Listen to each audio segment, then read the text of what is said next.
As everyone knows, the percentage of employees who work remotely, either full-time or part-time in a hybrid schedule, has increased dramatically since the COVID-19 pandemic. Interestingly, once the medical concerns about the COVID-19 virus started to diminish, differing opinions were offered about what the future held for remote work. That it would become the norm for almost everyone, or that we would soon return to prior patterns of on-site employment, or somewhere in between.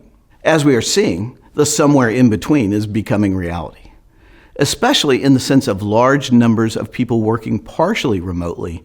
While the numbers continue to fluctuate, the most recent numbers I found indicated that over 40% of employees have a hybrid work schedule, where they work at least one day a week remotely, while approximately 25% of the workforce are working remotely full-time.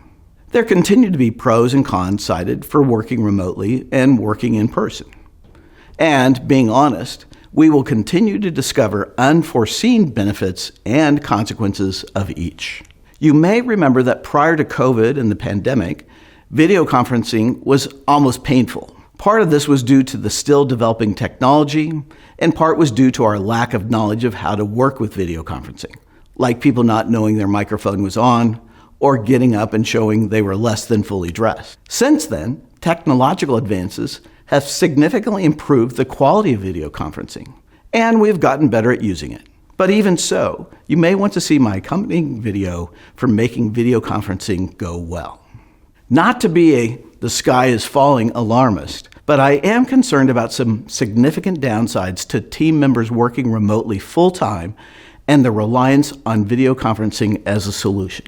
New research in the field of neuroscience is finding that there are significant benefits from communicating with others in person rather than over distance, even via video.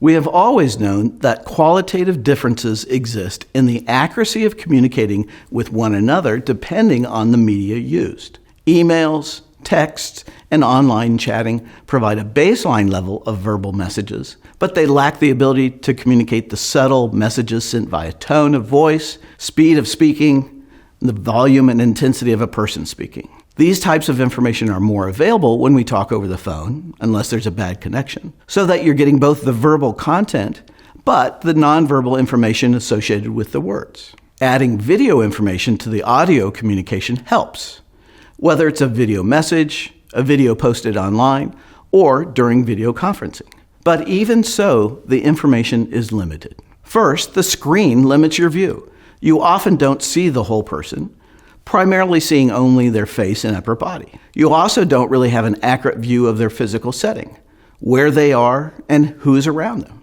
And screen technology tends to flatten images and not give us accurate depth perception, which impacts our ability to see subtle changes in skin tone, like blushing, and minute facial expressions, like a twitch.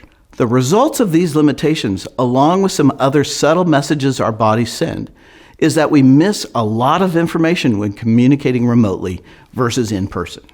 In fact, and this sounds a little bit sci-fi-ish, research is showing that we actually share brain waves when we are communicating effectively with someone when we are in proximity physically. Even without this new research, we intuitively know that getting together in person allows for a different type of interaction with one another that leads to a deeper understanding of who the other person is. Have you ever finally met a team member in person and didn't realize how tall or short they were? When we're together physically, we can share a meal together, see their behavior in different settings, and engage in physical activities together, taking a walk, golfing, or going to a sporting event together. All of these create more and deeper bonds relationally. My takeaway point is this: I would strongly encourage you to get together with your colleagues in person, at least occasionally, even if it's 2 or 3 team members at a time, and even if you're part of a totally virtual team or working remotely full-time.